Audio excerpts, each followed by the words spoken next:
And here we go. Welcome to the Great Work Insights Podcast by the O.C. Tanner Institute, the show that features the people, the professionals, the thought leaders, and the coolest companies.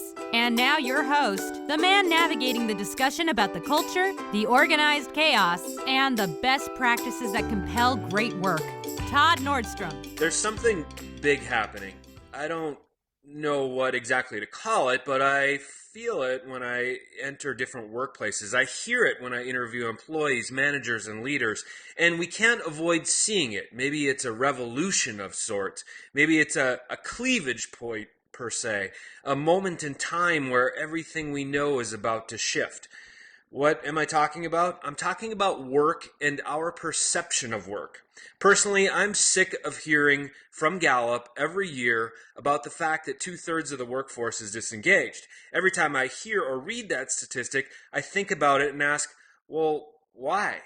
I think about it from an employee's perspective and wonder, well, why don't you do something else? Or, well, if you're not engaged at work, what are you engaged in? I also think about it from a manager's or a leader's perspective and think these people came into your company with a smile on their face and an idea that they would get the opportunity to do something great. So then what happened? How did they become so disengaged from the career they chose and the job that they worked so hard to get hired at? But I also think about that annoying Gallup statistic that doesn't seem to change much year after year. And I wonder about education. Are we teaching our kids the exact same path that has led nearly 70% of the population into work that's not rewarding? Something needs to change. We need a massive intervention. We need a disruption. My guest today is a gentleman who I find extremely intriguing, but I'm not the only one. Everyone from the Pope to the President to the world's most innovative companies have called on Jay Samit to orchestrate positive change in this era of endless innovation. Samit is an entrepreneur and an intrapreneur who is widely recognized as one of the world's leading experts on disruption and innovation. He helped grow pre-IPO companies such as LinkedIn and eBay, held senior management roles at Sony and Universal Studios. He pioneered breakthrough advancements in mobile video, internet advertising, commerce, or e-commerce, I should say, social networks, ebooks, and digital music that are used by millions of consumers each and every day. An adjunct professor at USC, Samit also teaches innovation at America's largest engineering school and is author of the new book, Disrupt Yourself, Master Personal Transformation, Seize Opportunity, and Thrive in the Era of Endless Innovation. Jay, thank you so much for joining us today. Hey, it's my privilege to be here. Let's talk about the word disruption. It's often associated in today's world with social media companies or software companies and startups. Most of the listening audience to this show, well, they're not working out of a garage in Palo Alto. Most of the listeners of this show might hear the word disruption and think about it and assume that it's not applicable to them, the employees, the managers, and the leaders of maybe larger, well-established organizations. You and I were having a conversation a few weeks ago, and I love something you said. You said, not only is the word more ready for disruption now, but what really got my attention is that or the world more ready for disruption, is disruption starts by disrupting yourself. What does that mean? So each of us, as you said it in your prologue, start off in life wanting to have a purpose. I mean, the purpose in life is to achieve something, to leave a mark, to have a reason why you were here and live. Mm-hmm. And so many people are, not doing that. And so the only way you're going to change the world is if you first change yourself and your perspective. And one of the things are we're trained to embrace limitations that are false, that are put upon us. So your parents or teachers, whoever said you were bad at math, you're an introvert, you're this, you're that, when all these labels aren't true, you can change and achieve anything. And Disrupt You is all about that. It's really teaching people to look at those limitations and look at every obstacle as an opportunity to thrive and grow. Does this take us, does it really take us back to childhood, or is it something that we get stuck in as adults, but where does a person start? What do they do to disrupt themselves? So the first thing is, what's stopping you from achieving your dreams? I mean, to go back to childhood, ask yourself, would your fourth grade you be proud of what you've achieved? You know, are you, living life or just paying bills until you die? And if you're not living life, then why? What is stopping you? And so many people think, well, you need connections, you need money, you need a special degree. And in Disrupt You, we disprove that by showing that most of the world's, billionaires are self-made, came from average means, and there's billionaires in their 20s, so they didn't have a head start on most of us. And for the organization, the big company, if you believe that you have security in your job, you're living an illusion. Of the Fortune 500 companies, the original Fortune 500 from 1955, only 57 still exist on the Fortune 500. So it's not that security robs ambition, it's the illusion of security. So if you're working in a company and you're not motivated and you don't believe in the company and you think it's a bunch of doofuses, guess what? Your job in that company will disappear and go the way of Kodak, Yeah. Kodak invented the digital camera in 1975, but any executive assigned to it was in purgatory because it would cannibalize the margin of the guy in charge of film and him making his budget. Their hubris was, if we kill and stifle this innovation, we'll continue to thrive, when in fact, it just means somebody else will take over the new world. That's fascinating. I also love to go back to the fourth grade you, or the 20-year-old you, or the 28-year-old you, or whatever age you're at in life, and go, is this what I had planned for this stage in my life? That's fascinating stuff. And I'll tell you one of my other axioms that I always tell people. People always come up to me, regardless of the business idea or, asking for a promotion. Is this the best time to do it? Yeah. And I always give them the same answer. A year ago was the best time. Today is the second best time. I love that.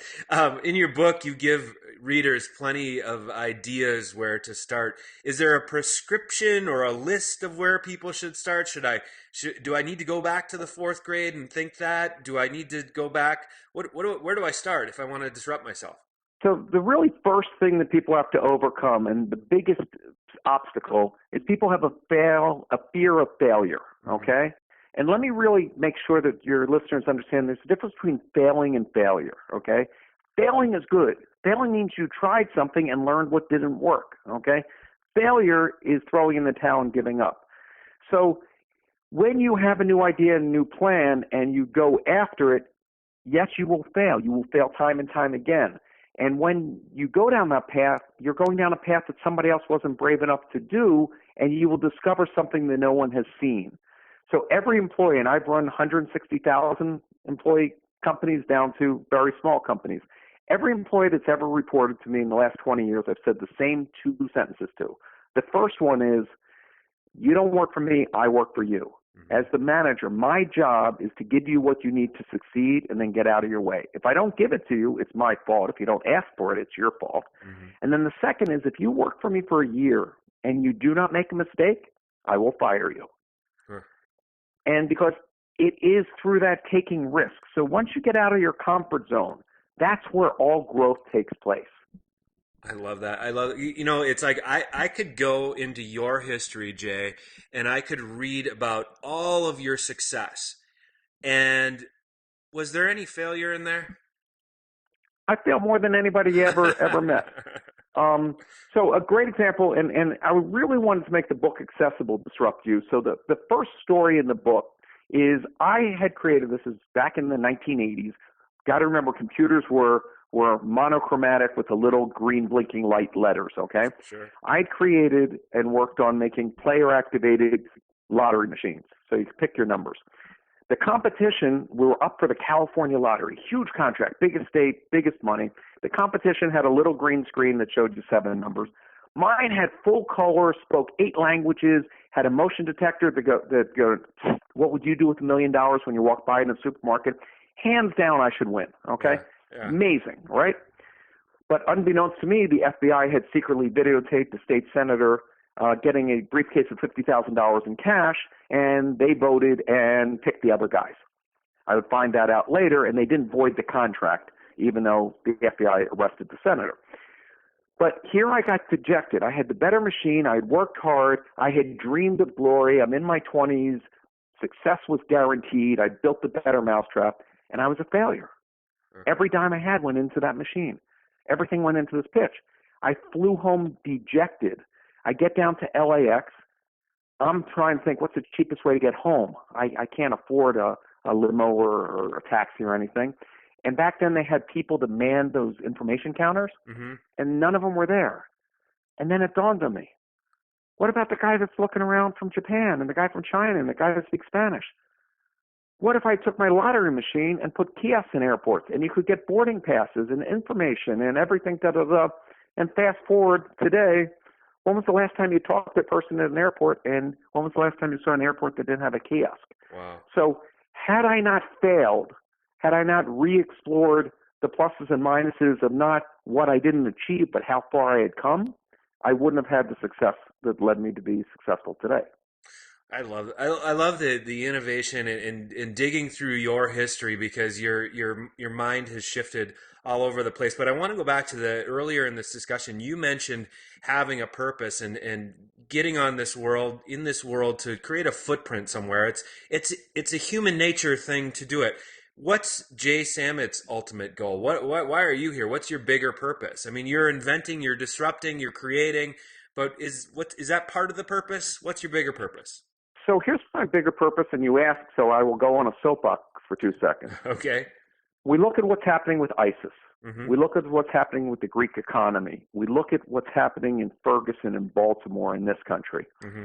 None of those examples are race, culture, or religion. What they are is massive unemployment of those under 30. We have 2.3 billion millennials coming up. That's more people that were on the entire planet when my parents were born.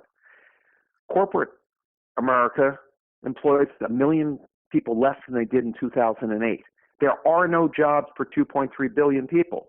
So unless we teach people how to be entrepreneurial, how to embrace change, how to look at the fast-paced change of this world as opportunity, we're going to see destabilization of every country on earth. And last time we had this type of destabilization was Germany between the wars, when it just took a couple of unemployed people that didn't have a future, and you wake up and 80 million are dead. So I'm circumnavigating the globe. My books, Disrupt You, is out in Chinese and Korean. It's, I've spoken in Moscow, Mumbai, because I really believe that if I can achieve this, anyone can. This isn't about, I'm a genius. I'm just a school teacher's kid who went out and made a lot of mistakes, but if you try enough time, you will find success. I want to talk about that entrepreneurial mindset you mentioned, because there might be a lot of people listening today and listening about this lack of employment for the younger, the people entering the workforce and the millennials, and they might be saying, well, entrepreneurial mindset, no, I'm going to hold on whatever way I can to the job that maybe I don't like I talked about earlier, where 70% are disengaged. What's your advice for people in general? Is it find purpose? Is it keep your job? So there's two things. Obviously, you have to eat. This isn't about, lollygagging and dreaming. Sure. I had 3 jobs in my life where I was an entrepreneur. I was brought into a corporation to change it. And that means going up to your boss and saying, I have a better idea. I think this can be done this way. I think our company and our brand should be in this market segment, whatever that might be. And in doing that, you are being noticed, rising above the crowd, and saying, hey, if we don't do this, you're going to fire me because I stood out. But if I don't say this, I'll just sit here until the whole thing goes kaput anyway. So you're really not losing anything. On the other hand, everybody has problems that's listening. And the whole secret to success is just solving for others. Solve for 1 million people, you're a millionaire. So there were 2 struggling kids in San Francisco who knew Macworld was coming. They couldn't pay their rent, so they said, we'll get some inflatable mattresses. We'll put it out on Craigslist. Hey, come stay here at our Airbnb, and, that's how we'll raise our rent money. Wow. That's how you become a billionaire, Yeah. Okay? There's a woman in Florida. She had a sales job for a conservative company, required that women wear pantyhose, okay? Florida heat, pantyhose, ask any woman, not a fun picture. So she wants to wear sandals. She's trying to cut off the toes of the thing. She's trying to come up with a new way to make pantyhose work. She finally figures it out, Every company laughed at her when she showed them her product because it was all men that didn't understand. Mm-hmm. So she didn't have a dime. She went into Barnes & Noble, bought a copy of, and I kid you not, Patents for Dummies, wrote her own patent because she couldn't afford an attorney, Yeah. and the name of the company is Spanx, and she's a multi-billionaire. Wow. Wow. And your book is filled with stories like this, right? Thousands of them, teenagers that make me feel like I've wasted my life. A 14-year-old girl learns about neural networks in her computer science class. She makes a little game to play soccer on her computer.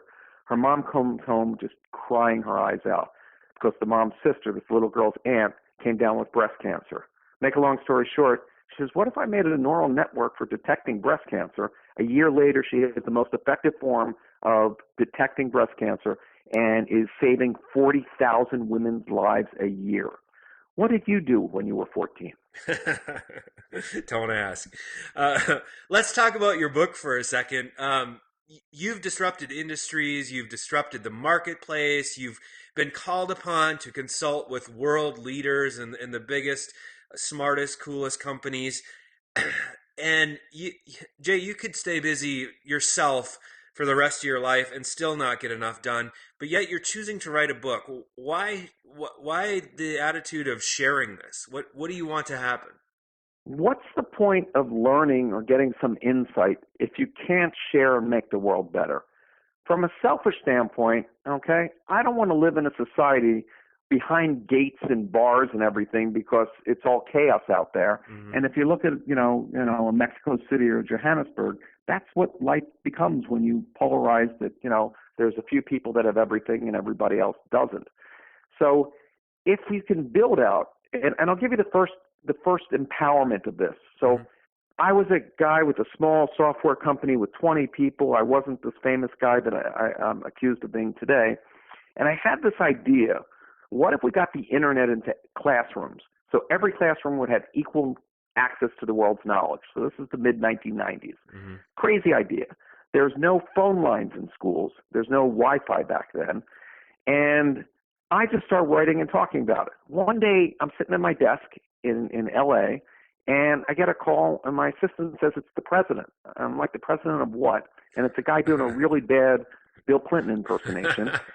And now I embarrass myself forcing the most powerful man in the world to convince me that he's doing his own impersonation and it was the president. And make a long story short, I said, I really want to do it. So the president challenged me to make it happen. And 18 months later, every classroom in the United States was wired with the internet without $1 taxpayer money. Wow, that's impressive. So and it wasn't me. It's the power of a big idea. Big ideas are like lights, and the rest of us are moths. So we're attracted to them, and it attracts great people. And, fun things happen. So the end of that saga, we're doing a photo op where the president's pulling Cat5 wire in a school, and they bring in the White House photographers. And it's really kind of thrilling, and you get the picture taken and everything. And a couple of weeks later, I get a picture of the vice president, Al Gore, and I, signed by the vice president thanking me, right? It's going to be on my wall forever. Yeah. But it's not a two-shot. There's another guy in the picture. And I'm like so bummed and selfish. I'm like, man, I can't crop him out because there's a signature and it's from the White House and it's on my wall forever. And this was just a volunteer that was helping. Well, years later, people walk in my office and go, oh, you're friends with Eric Schmidt? So the idea is when you do these things to help others, when you try to change the world by changing yourself, it attracts the best and brightest, and it just enriches your time here. So it's not selfless that I'm trying to help the world. Every time I help, I get more from helping. Tell the audience who the perfect reader of your book is. Are they a person that's struggling? Are they a person that's bored? Are they a person that's saying, you know what, I'm not doing enough in this world, or I really need to make a change? Who's the perfect reader of your book? So the book is divided into thirds. The first third applies to everybody. Mm-hmm. It's how you really have to learn to look at yourself differently and the science of effectuation and positive thinking and all the basic exercises that you can do to discover fulfillment and purpose and happiness. And it's not the malarkey. It's not the walking on coals, and it's not, gobbledygook. It's real proven stuff. And then the second third is taking that same 4 steps and applying it to any part of business. So from design and research to sales, marketing, whatever piece you're in, it shows you how to use the disrupt you mindset to change how you're doing what you're doing and reap better rewards. But the last third are for those people whose financial needs are met or aren't motivated by that, how you can apply it to society. You want to overthrow a government, you want to change the educational system like I was part of. It's the same process. And by seeing that you're not the only one on this journey, it tends to be very inspiring and helps you through the way. I just love your language. Every time I talk to you, when you say big ideas and you overthrow a government as a possible goal, it's you think in big ideas. If you think back to the Arab Spring, people think of the messed up ones that didn't work, like Syria and whatever. Uh-huh. But some of the northern African countries had only known dictators for thousands of years. That's all they've ever had. And they had peaceful revolutions where now they have democracy. Not one bullet was fired, not one person was hung. And the way it was done was people giving, from our State Department, Alex Ross and others, giving social media tools to the women in the community so they could start communicating. Because before that, we had old guys sitting around talking or bombs. Those were our 2 ways of changing government. Sure. And so it's really amazing. And there's examples of people using this thought process to combat the drug lords in certain cities and turning around the cities in Mexico along our border. It's just really amazing. You know, if you think about it, anything great in life, in our history, was really accomplished by very few people. Yeah. Jay, why can't you be one of those people? Exactly. I love it. I could spend hours talking to you but I don't have that much time. If listeners want to learn more about you or your book, where's the best place to find you?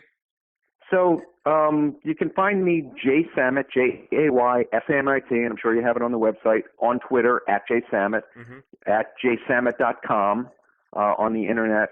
And if anybody is so inspired and is enjoying Disrupt You, and you can get that in any bookseller or Amazon, reach out to me, and there's a companion 40-page workbook to help you do the personal exercises for your growth and transformation. And it's my gift for being on the show. To anyone that reaches out, I will send you the 40-page book completely free.